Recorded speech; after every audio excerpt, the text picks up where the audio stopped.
Welcome back to Drink This Book Podcast, episode 6. Number 6. Yes, we're all halfway through with this season. So, Whoop, whoop.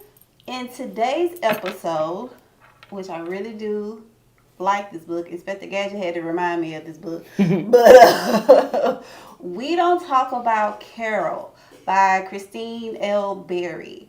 This was a very, very good book because it was also, I want to say it was around the time of that show. Remember The Unforgotten? Mm-hmm. Or Yeah. We Go, whatever the name of that show, The Missing or something like that. But it was based on black girls that always would go missing and how the news never really covered our stories Right. in America. So, but this book was a great in-depth look at how we can go unforeseen for years, and nobody speaks Just up. cold cases. Yeah, just cold cases for no apparent reason. So, It's still like that though today though. still like that. If we didn't start speaking out for ourselves and fighting for ourselves and fighting for our missing, it would have still been the same. Correct. But Correct. we ain't having it no more. So Don't be thinking about us, but they need us.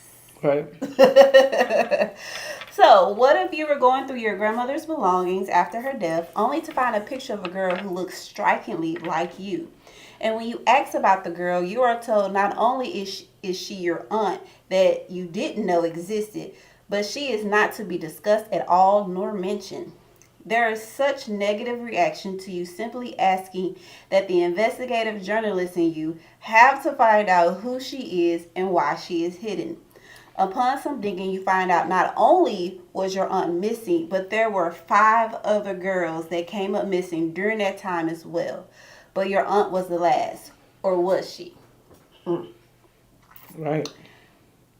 that whole missing, this whole missing, before we get into everything, I was really taken back with the whole missing of the girls situation because, like in Carol's case, it wasn't a push because they automatically just thought that, oh, she ran away. Yeah. And that's what, that's what's most disheartening is that they didn't even look, she just ran away. Yeah. And that's true in a lot of cases. These girls are snatched. And because of the previous life, the things that they had done before, oh, she just a hard head, oh, she was just hiding the pants, oh, she just ran away. Yeah. And they went with that, Yeah. and that's in real life, and that's her own mom was just, she ran away. But Yeah. I struggle with that in the book. I feel like, too, sometimes, especially in our community, we as women, sometimes we don't say anything just out of spitefulness. Mm-hmm. Of course. And so, out of spite, I raised you the best I could. This is how you repay me. I ain't gonna put in any effort to look for you. Right. Even though you could really, truly be in danger. Right. And then if I find out the truth later on, now I have to live with that guilt for the rest of my life. Mm-hmm. And so I feel like we as a community have to do better. Well, we do. We have to do better. Stop holding on to secrets and stuff. It doesn't do us any good. Stop holding on to these emotions and pride. It doesn't do us any good. It doesn't get you in the glory. So, Because if we the other race, they flipping over everything to find them. right. While still trying to hide their secrets. Well, side note, where is Nancy's mama? Have they found her? No. Are we looking for her No, still? That's yeah. No. I feel like the family has something to do with that. But anyway, Right. I ain't say that. Erase that part, not. But So today's drink, Sweetest Little Thing. oh, that's cute. So we have apple juice concentrated, mixed fruits, frozen mixed fruits, organic pomegranate juice, and Jarritos Pineapple topped off. So you blend the first 3 ingredients together and then you will top it off with the pineapple soda. And this is what we get. That's cute. I like it. Let's see. Wait a minute, hold on, let me mix it up. Now let me mix it Because up. I hit the Pineapple. Pineapple was the first thing. Yeah, because it's on top. And my mind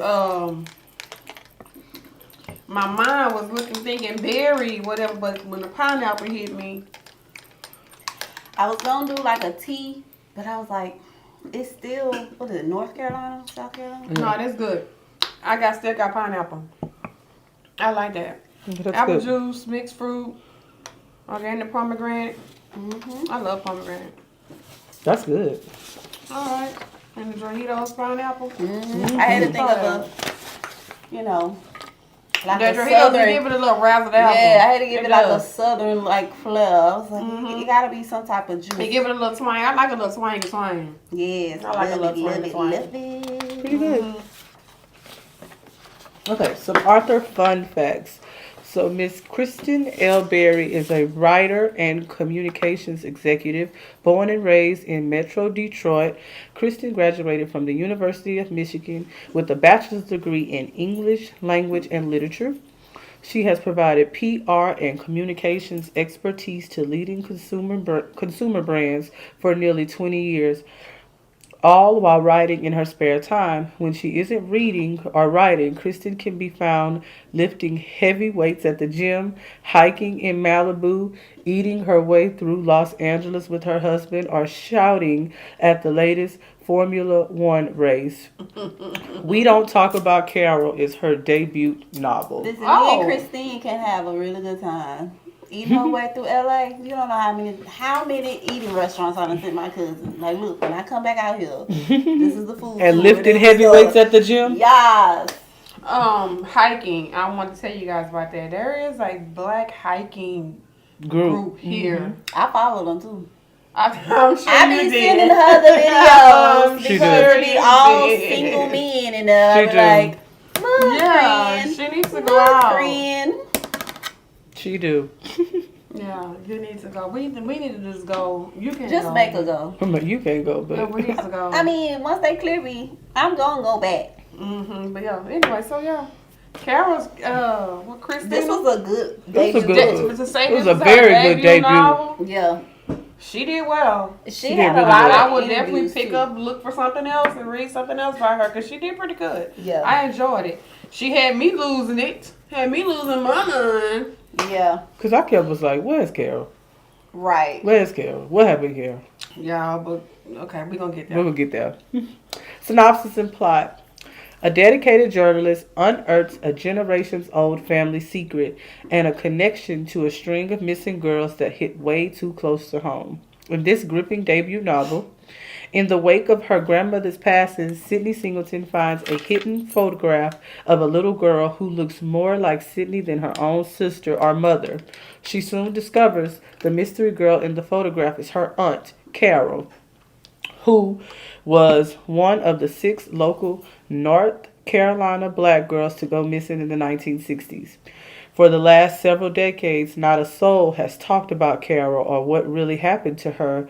With her grandmother gone and Sydney looking to start a family of her own, she is determined to unravel the truth behind her long-lost aunt and the sinister silence surrounding her. Unfortunately, this is a familiar territory for Sydney. Several years prior, working the crime beat as a journalist on the case of another missing girl, her obsession eventually led to a psychotic break. And now, in the suffocating grip of fertility treatments and a marriage that's beginning to crumble, Sydney's relentless pursuit might just lead her down the same path of destruction. As she delves deeper into Carol's fate, her own troubled past resurfaces, clawing its way to the surface with a vengeance. The web of secrets and lies entangling her family leaves Sydney questioning everything. Her fixation on the missing girls, her future as a mom, and everyone she comes to trust. Delving into family, community, secrets, and motherhood, We Don't Talk About Carol is a gripping and deeply emotional story about overcoming the rotten roots of your family tree and what we'll do for those we love. Baby. Yeah, all of that. Baby. Let me tell you something. Sydney was on a mission. Yes, she was. Because what y'all not gonna do is have this woman look exactly like me. And go tell me we can't talk about her. and didn't tell me nothing about her. Right. And then the fact that not only was it just her, it was 5 other girls missing. So it was almost like the town just said, shh, we don't talk about none of them. Right. That's basically, yeah. Not just Carol, but none Not of them. just Carol. So like, Grammy, was you the ringleader to say we ain't discussing none of this? Like, So here, from the quotes, I had to start out with Grandma Effie. Grandma Effie. When Sydney asked her, when she was going through that box, and I'm reading, you know, when I was at that time, I listened to the book because I don't have the actual book. I listened to it. what? I know, right? She's a page turner. Hey. I am a Turner. page turner. She got that membership now for the recent books. Baby, y'all. When she asked her grandmother Effie, and Effie was like, baby, and this is the quote, baby, she finally said, voice firm as the oak tree on her front lawn, we don't talk about Carol. And some families are like that. Yep. You get them women that has Talk truly about Bruce. hardened their heart, and it's like that person don't even exist anymore. Right. Yep. Kind of like when we was doing the other book that we're currently, I don't want to say name because we're talking about something else, but the book that we're reading now, when their loved ones pass on, They took the pictures they down. take memories down. They take they.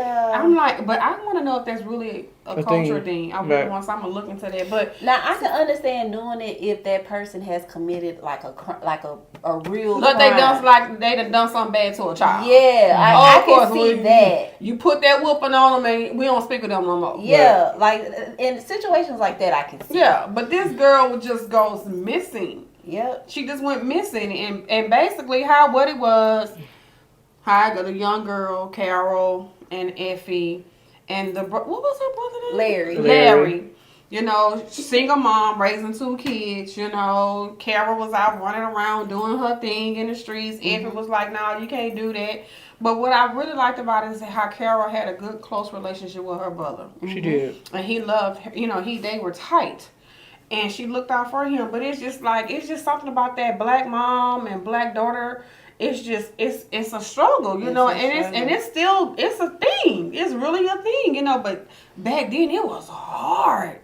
You know, they would cut them off and just forget about them. Just like in what was that book we read, Double Lives? How Yes. the mom treated one twin one way and the other twin a different way. Yes, but it was just hard. They were hard. Yeah.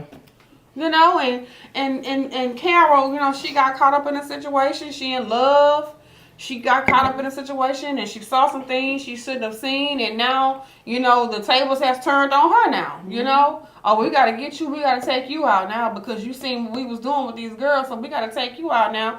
And she's running for her life. And her mama thinking, oh, she running away. Because her mama saw her. Yeah, I was say her mama saw her that night. But she was literally running for her life, trying to save her life. Mm-hmm. And the mama just assumed that because of all the things that you have done in the past, this is what you're doing. Because she constantly told her mom, I'm leaving. I want to be a singer. I want to go. Who was her favorite songstress? Who was it? She had a favorite. Oh my goodness. I forgot. Oh, I made and myself I looked for at that. it before. I made myself for that. But because she ended up taking on her name. So Carol, Mary Jones.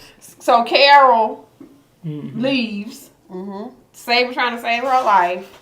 They think she ran off. Years has passed.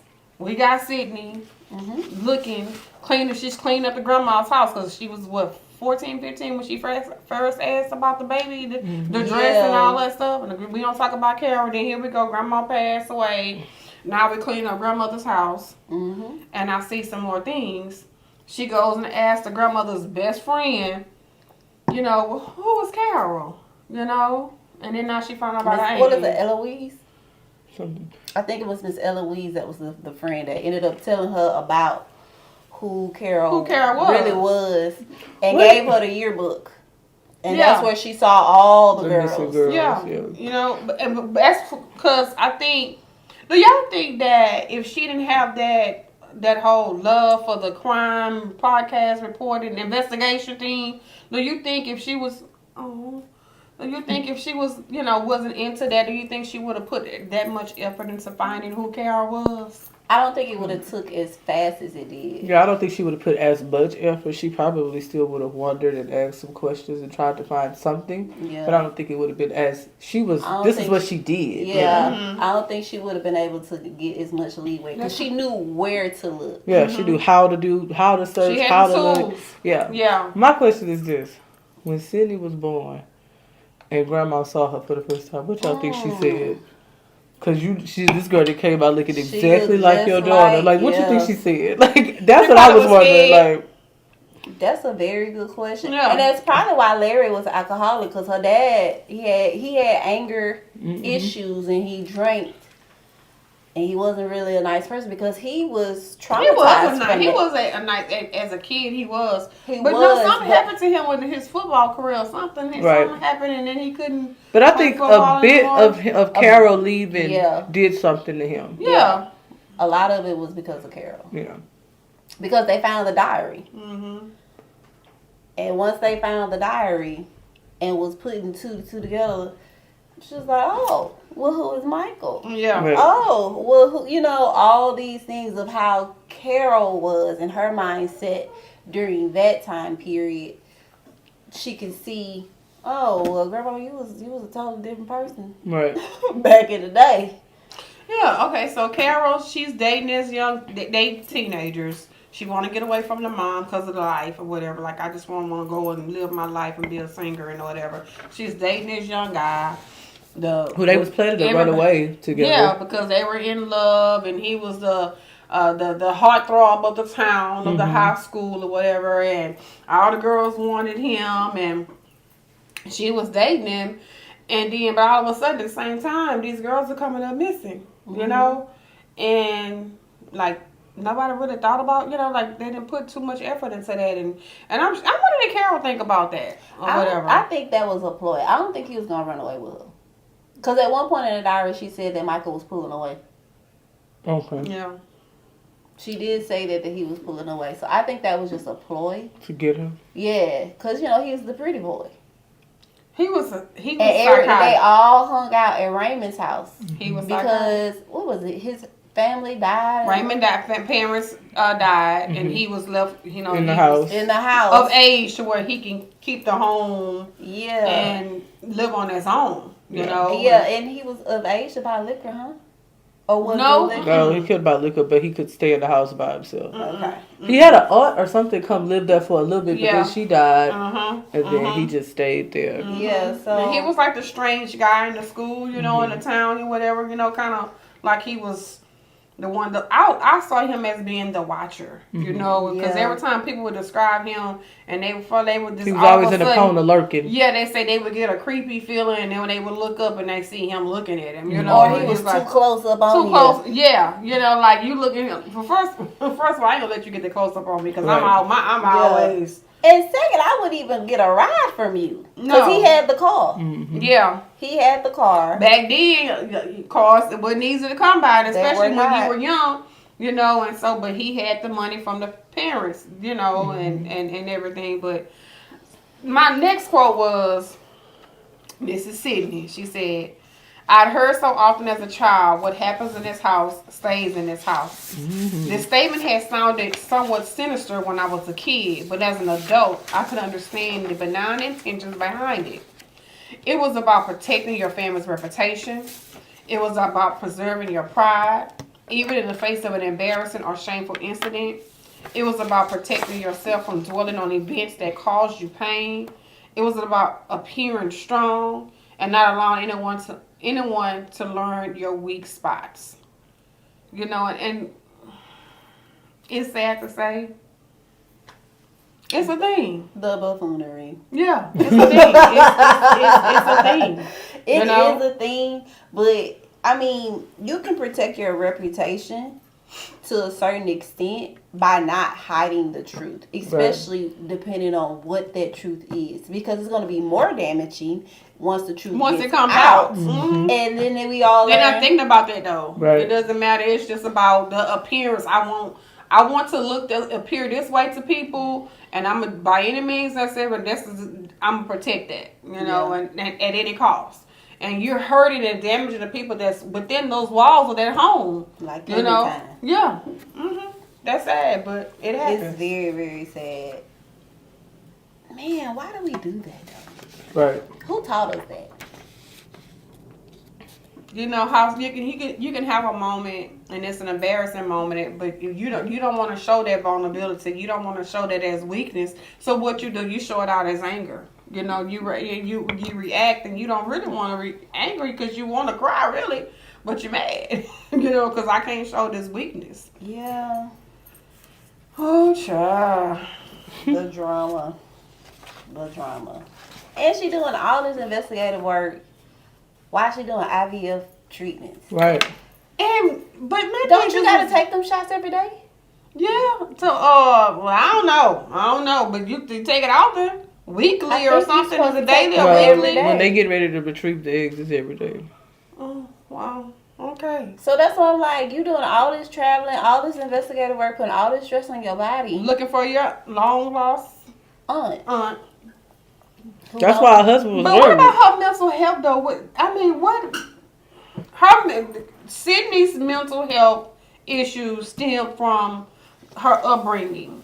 You know, because her parents, that mentality of what goes on in this house stays in her house. Because why her dad, an ex-NFL or NBA or whatever, NFL player, he was some type of player who now has restaurants or something, but he has he's an alcoholic.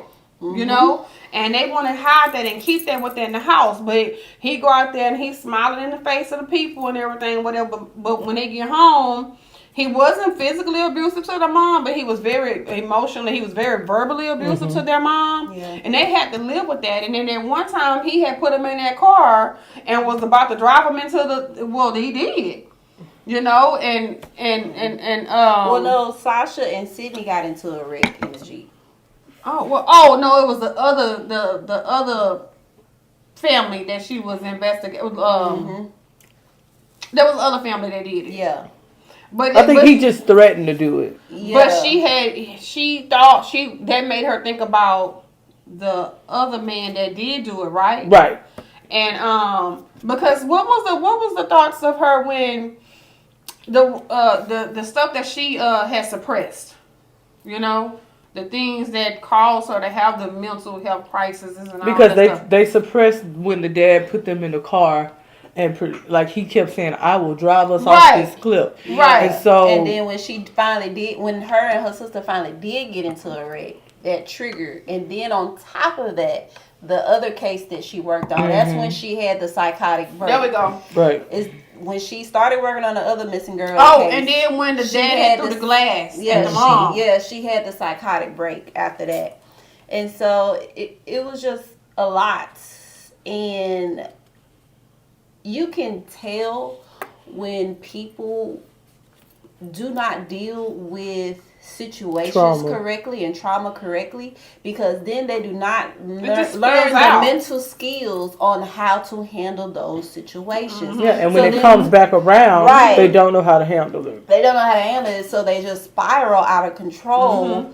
And her poor husband. Right, he doing his He was trying to keep it together. Malik, I give it to him. But she's still sneaking around. She's still investigating this whole what happened to Carol. Yeah. And then but she goes and starts talking to Michael, grown man Michael, who's married, got a family. Yeah, living his life, giving her eerie vibes in the city that Mary's supposed to have run off to. Yep.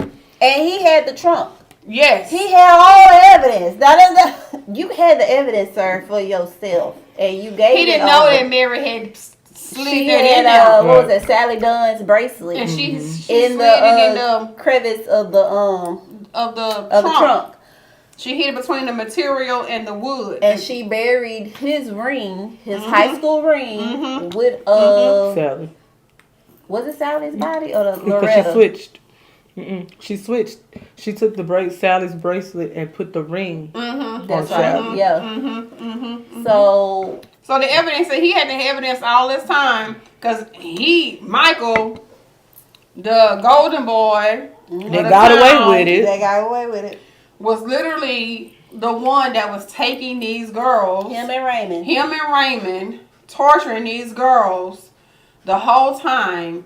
Because I thought it was just all Raymond. My mind was going everywhere. Like, it's Raymond. Then it's not Raymond. Yeah. Then it's not this. Because Raymond would do creepy stuff and you just be like, I even said it was Yvonne one time. Michael's that sister. too, because I was like, it was Yvonne back, because she's too protective of him, man. She took back the police The report. missing person's report. And see, that's what threw it off, because Michael is the one that put in the missing Yep. report. But now we know why he put in the missing report, because Carol had all the information. And he wanted to find her. He wanted to find her. And we don't know what happened to Raymond. Carol got Raymond. Yeah, but do Michael know that? You see what I'm Oh, saying? he probably Nobody else knew what happened to Raymond. Right. He just disappeared. And then Raymond just went away. Right. But Carol really had unalive Raymond because he was trying to unalive her. Right. And so that's when that night she did what she had to do. She put him in the grave. You going down there with her. Both of y'all gonna go down there. And he made her dig the grave. Yeah. But she ended up putting him in the grave. She fighting for her life. She runs home. She's in that Michael's car. The mom see her. Oh, she running away. Was it Michael's car or Raymond's car? Raymond's car. Yeah. The mom see her running in Raymond's car, getting her things from her home, and then the mom automatically assume, oh, she's finally running away. She's finally gonna go. She's finally doing it. Yeah, because she's peeping out the window and she see her leaving and getting in this car, and then that was the end of that. Mm-hmm. I don't understand as a mom, how do you just let that be it? But that's that hardened heart that she had, and then Carol's gone, and so the whole book we thinking Carol was probably one of those girls who Carol never did come up, but all of a sudden, what did she find? She got in contact with she found out that she had cousin. A son. Mm-hmm. She found out, Sydney found out she had a cousin. Through an investigation journalist. Do a DNA kit. Yes. Mm-hmm. Yes. And found out that she had a match. And he was a cousin. Wesley, I think that was his name. And he always thought his mama was hiding something his whole life. Yeah. He's like, oh yeah, my mama stayed right down the street. Yeah. Right on over there. My mom's still alive. And she's like, what? Carol's still alive? He like, who is Carol? Yeah. Because she was married. What, she was married? Yeah. Married, right? Because just Mary Lived a simple life as a teacher. Just imagine this cousin walk up to your house and you open the door and she's a younger version of your mother. Yeah. Right. Yeah. That's basically how so it went. She can't your mama can't lie and say, oh, I don't know who that is. Yeah. She looks just like family. you. So she meet the cousin. They chop it up. Yeah, my mama's still alive. My mom called mama on the phone. Mama, I got a cousin. Mama hang up the phone. They go to mama's house. And she just slammed the door in their face. Mama ain't having it. Carol wasn't having it. Carol, like, I got to do that. She's like, I bet you she looked at Sydney and was like, no ma'am, I already know. Not you today. One of my siblings' kids. I don't know if you Larry or the younger sister, but you one of my siblings' kids.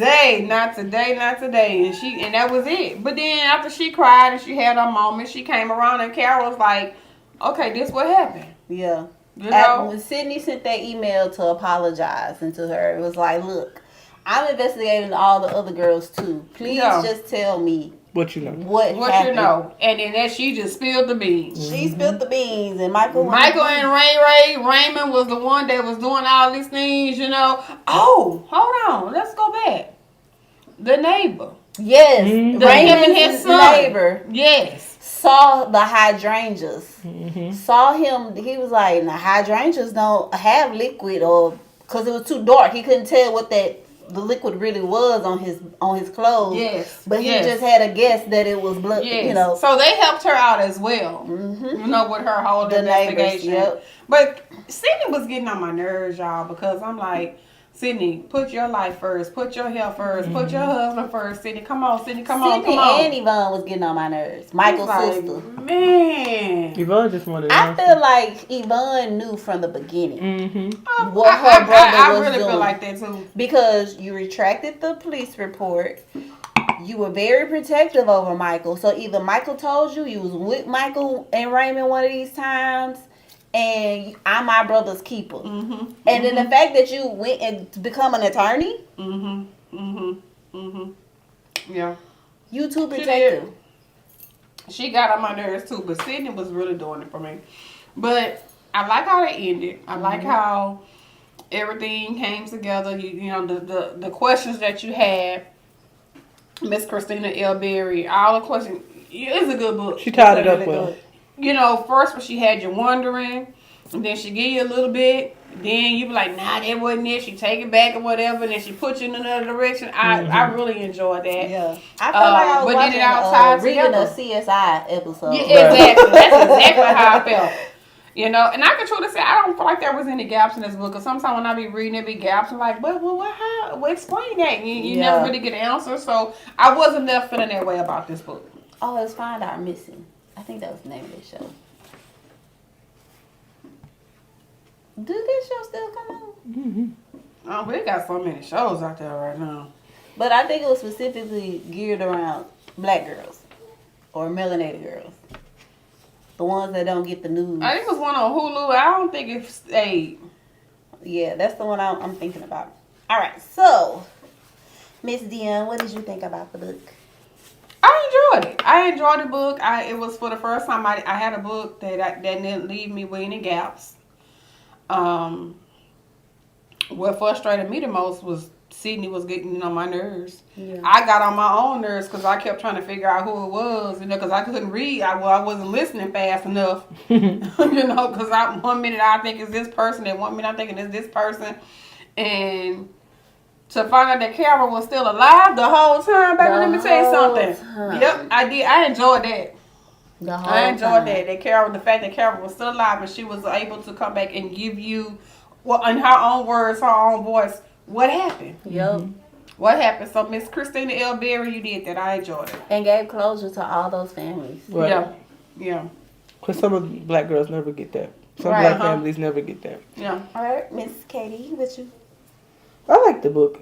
It kept me intrigued the whole time. I could say, like, I was in it. I was like, we gonna find out. I'm gonna find out what happened to Carol. Yeah. I'm gonna find out. So it was good. My least favorite character is the mama. Effie. Mm-hmm.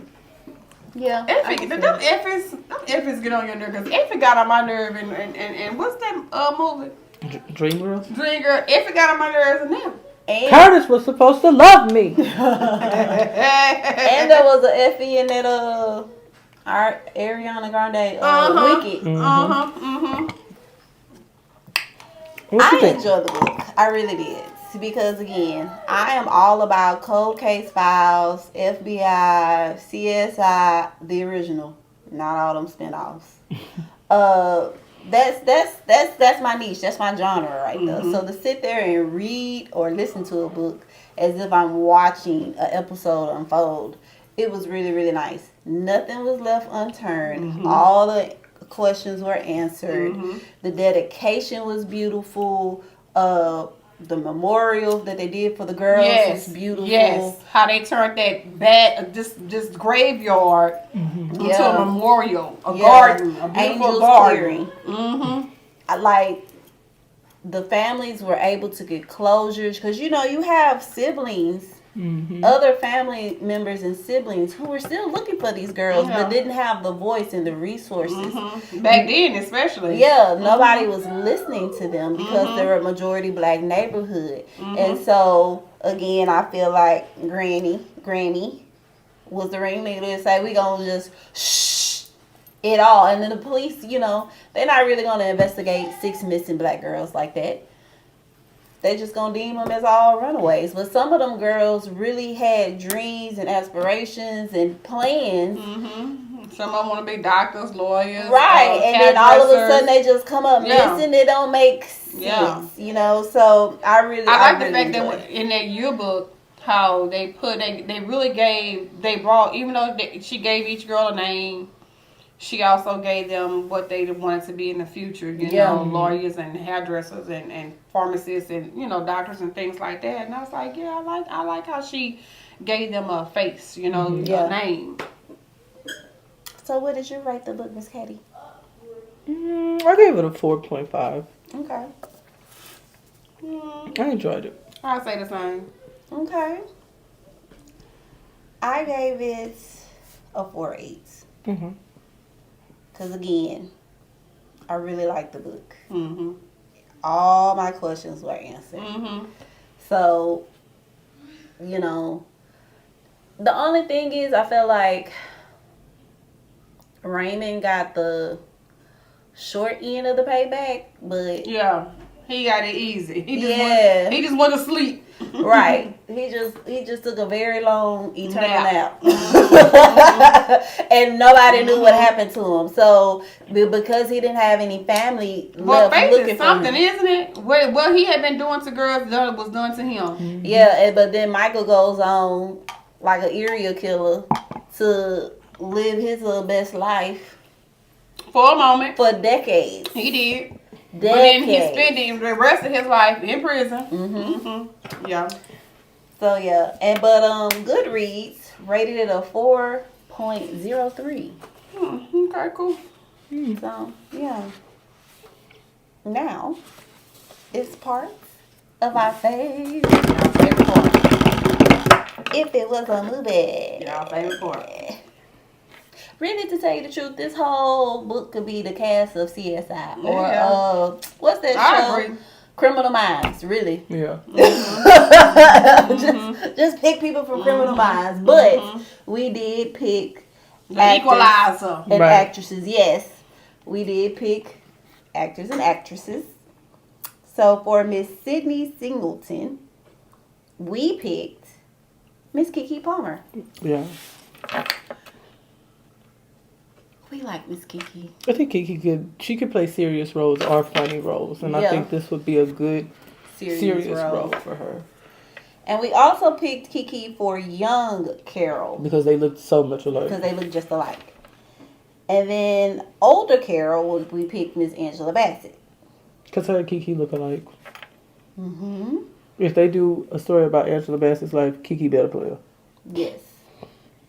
Now Miss Sasha, The younger sister. we picked Miss SZA. Mm-hmm. Because I just felt like they have very similar features, but they different personalities. Right. Now, good old Malik, Sydney's husband. Makai Pfeiffer. Yeah. He could play that concerned husband. Like, I'm trying to take care of you. I'm trying to make sure you don't jump off the deep end again, but you sneaking and doing stuff, but here you go. Yeah. You know. It's giving 8 miles without that help. The suaveness of Mr. Makai Pfeiffer. I like who y'all picked for Grace. Miss Grace, we got Miss Nicole Ari Parker. She's so pretty. She is very pretty. And I think she could play the mom. Because wasn't her mom a psychiatrist or some type of I therapist? don't know. I just feel like she was a She had good a- mom. No, she had a job. Okay. Yeah. She had a job. I can't remember what it was, but she had a job because she was taking care of Sasha. I just thought she was just keeping using Sasha as a crutch to be there with her. Yeah, that's true. Because Sydney was trying to encourage Sasha, look, hey, you don't have to. She Stay wanted home her and to move babysit out, her. Yeah, you go out and live your life. Stop babysitting mom. Mm-hmm. Yeah. And so for Michael, the charming teenage boyfriend. Now we only picked the young character for this one because he was mostly young in the book. Mm-hmm. But we picked Nathaniel Logan. He played in The Equalizer, Mm-hmm. Pretty Little Lies, and MJ, the new MJ movie, the new Michael Jackson movie. Yeah, He's so cute he is cute. because he was the popular boy. Yeah, he was a heartthrob. He was the heartthrob. He was All the girls wanted him. And that's what made it easy for him to get those girls. Right, because everybody liked him. Everybody wanted to be with him. And then he riding around with Raymond in That the car. one girl that came to the function. And they gave And her she a ride, was but the only one. she was able to get out the car, and nobody listened to her. Right, and she was the only one that had ever said anything bad about Michael. Yeah. Yep. And she jumped out that car, baby. She sure did. And when she put her told life Sydney, on the when she line. told Sydney that, Sydney was like, "Wait a minute, Wait a minute. I gotta rethink Michael some was things. in the car with Raymond. Yeah. Mhm. And they was taking you off and you was asking get out. Oh, Yeah. Mike ain't tell me that. Oh, Yeah. okay. Mm-hmm. Yeah. So, Mr. Raymond Green, locally known as the Creek Killer. Now, how eerie is that they gave him that nickname? After Carol disappeared, he disappeared. But then they named him the Creek Killer. He was creepy. Creepy outcast. We gave that role to Mr. Jabari Banks. Yeah. Sorry, Jabari, but you know. You're tall. You fit the mold. You lanky, you know. And then we have Stanley, who is the brother of the missing girl, Sally Dunn, who was the gentle advocate. We gave that role to Mr. Adrian Holmes. And then we have Barbara, sister of the missing girl, Geraldine Williams. Barbara talked her. She did. Barbara was like, yeah. Barbara was like, what you want to know? Mm-hmm. Oh, you looking into it? Let me tell you who Carol. You know, Barbara was giving information. Mm-hmm. We gave that to Miss Dawn Lewis. Yeah. Yep, I can see it. Miss From different world. Yeah. Loud, vocal. Mm-hmm. I'm gonna give you what you need. Then Miss Yvonne Hall, Michael's sister. Mm-hmm. I ain't like her. But we like this actress though. Mm-hmm. I didn't like Yvonne in that book. We gave it to Miss Erica Alexander I love you. from Living Single. You know, the lady who played Maxine. Mm-hmm. And how fitting is it she was an attorney on that show? Baby, she was cousin Pam on the Cosby Show. Yes, cousin Pam. And then Larry, which is Sasha and Sydney's father, we gave that to Mr. Jimmy Akibola. Mm-hmm. He also played on Bel Air. Yes, he did. He played Jeffrey. Philip Bank. Wait, He's Jeffrey. Jeffrey? Mm-hmm. Yeah. On Bel Air, the TV series, the new Fresh Prince TV series. And Overall, this is a great book. It was. I enjoyed it. Miss Kristen, you did your thing. Yeah. You really did. As a debut novel, I'm definitely will keep reading yourself. Mm-hmm. Yeah, now I'm locked in, boo. if I'm you locked do more in. stories like this, yeah, I'm gonna be, cause this story will be a nice little break from my other series. Oh yeah. You know, a quick hop in. Yeah. Ooh, Yeah. hop out. You know, I can get a full beginning, middle, end story in one book instead of having to read multiple books. And Like, I'm not left with gaps and stuff like that. Oh yeah. I enjoyed it. Oh! Off topic. We sorry. She read Midas Caselli. And she liked it. I bet you laughed too, didn't you? Because the bed scene was hilarious. Matter of fact, the cemetery scene was hilarious. When that man came from off that girl bed. When that man came from up underneath that girl bed. Smoking a cigarette. No, when he called the cops on her and reported her, you know what? That's gonna be a whole episode. We're gonna have to figure out how we're gonna have to break down those books, because that might have to just be. We might do a season where we do a series, like 1 or 2 series books that we were reading. How y'all gonna get me to read all that series of that? Ma'am. That was a one and done for me. No, it ain't. No, that was You a have one to and go done. You back. have to go back and No. read the others No. because they're just as hilarious. They're No. just as hilarious. Capadonna got so many jobs. He's like, he has 97 jobs. Every 5 seconds. You know, back in the day when I owned a convenience store, I was a dentist, I was a cop. Baby, when they show up in them cop outfits. Now every time Capadonna Y'all says have lost focus. we have. We Sorry. have. Come Jaquel out J. y'all rabbit hole. Come That out might of be like a 2-hour Come out your episode if we rabbit would hole. ever do that. Mm. But yes. Glad she's on the train. She at the station. You know, people, thank you. Thank Thank you. That's all right. Thank We you. shit the station. I am at the station only. I ain't get on. If it's picked for a book club, she has no choice but to read it. That's why she had to read this one. That's why I had to read this book, because it was a book club book. I wouldn't have read it on my own. Thank you, book club. Right. Thank you. Because she wouldn't have picked the book that I had picked last month. And I ain't. Girl. We don't get started on that. All right. Thank you guys for tuning in Thank you. for another episode of Drink This Book podcast with me, Miss Sadie, Miss Katie, and Miss Dion. Yes. We will Thank you guys. see you guys next episode. Next It time. is a wrap.